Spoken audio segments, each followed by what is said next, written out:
بسم اللہ الرحمن الرحیم۔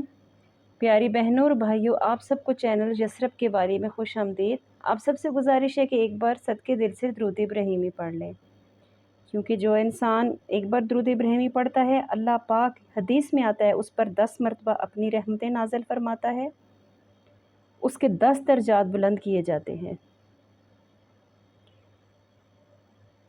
دوستو، جیسے کہ آپ سب جانتے ہیں کہ محرم کی آمد ہے، ٹھیک ہے؟ تو اس میں جو ہمارے پیارے آقا صلی اللہ علیہ وسلم کے پیارے نواسے حضرت امام حسین علیہ السلام کی جو روانگی ہوئی تھی کوفہ کی طرف، اس کا میں آپ کو ایک مختصر حال سناتی ہوں۔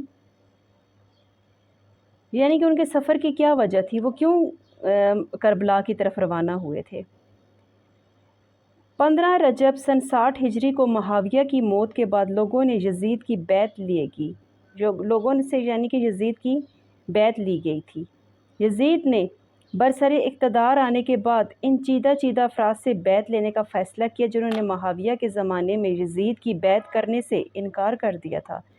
اسی بنا پر اس نے مدینہ کے گورنر ولید بن عتبہ بن ابی سفیان کے نام ایک خط ارسال کر کے معاویہ کی موت کی خبر دی، اور ساتھ ہی ایک مختصر تحریر میں ولید کو حسین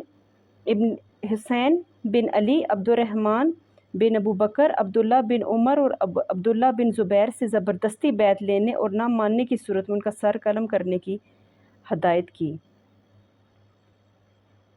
اس کے بعد یزید کی طرف سے ایک اور خط لکھا گیا جس میں حامیوں اور مخالفین کے نام اور حسین بن علی کا سر بھی اس خط کے جواب کے ساتھ بھجوانے کی تاکید کی گئی۔ چنانچہ ولید بن عتبہ نے مروان سے مشورہ کیا اور اس کی تجویز پر مذکورہ افراد کو دارالامادہ بلوایا گیا۔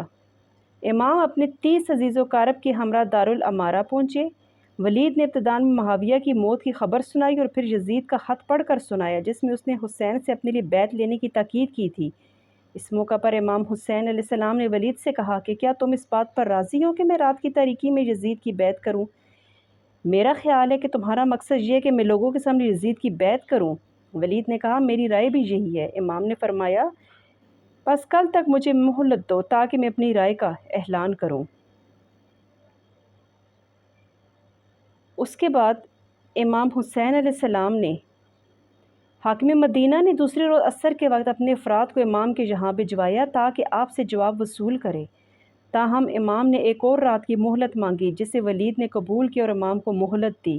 امام عالی مقام نے دیکھا کہ مدینہ مزید پرامن نہیں رہا، چنانچہ امام حسین نے مدینہ چھوڑنے کا فیصلہ کیا، یعنی کہ آپ مدینہ کو چھوڑ کر مکہ کی طرف روانہ ہو گئے۔ امام حسین اپنے ساتھیوں کے ساتھ مدینہ سے خارج ہوئے اور اپنے بعض عزیز و اقارب کی مرضی کے برخلاف مکہ کی طرف روانہ ہوئے۔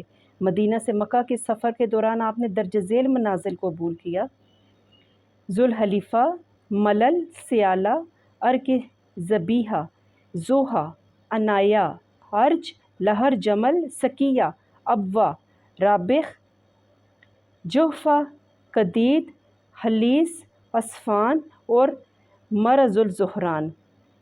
مکہ کے راستے میں عبداللہ بن متی سے ملاقات ہوئی۔ اس نے امام کے ارادے کے بارے میں سوال کیا تو امام نے فرمایا فی الحال مکہ جانے کا ارادہ کر چکا ہوں، وہاں پہنچنے کے بعد خدا سے آئندہ کی خیر و صلاح کی درخواست کروں گا۔ عبداللہ نے کوفہ والوں کے بارے میں انتباہ کرتے ہوئے امام سے مکہ ہی رہنے کی درخواست کی۔ امام حسین 5 دن بعد یعنی 3 شعبان سن 60 ہجری قمری کو مکہ پہنچ گئے، جہاں اہل مکہ اور بیت اللہ الحرام کی زیارت آنے پر حاجیوں نے آپ کا بہت ہی گرم جوشی سے استقبال کیا۔ امام حسین علیہ السلام 3 شعبان سے 8 ذوالحجہ تک یعنی 4 مہینے سے زیادہ مکہ میں قیام پذیر رہے۔ مکہ میں آپ کی تشریف آوری کی خبر سن کر مکہ کے لوگ بہت زیادہ خوش تھے اور صبح و شام آپ کے وجود مبارک سے فیضیاب ہوتے تھے، جو عبداللہ بن زبیر پر نہایت ہی سخت گزر تھا، کیونکہ وہ اس امید میں تھا کہ مکہ والے اس کی بیعت کریں گے اور اسے یہ معلوم تھا کہ جب تک امام حسین مکہ میں ہیں کوئی بھی اس کی بیعت نہیں کرے گا۔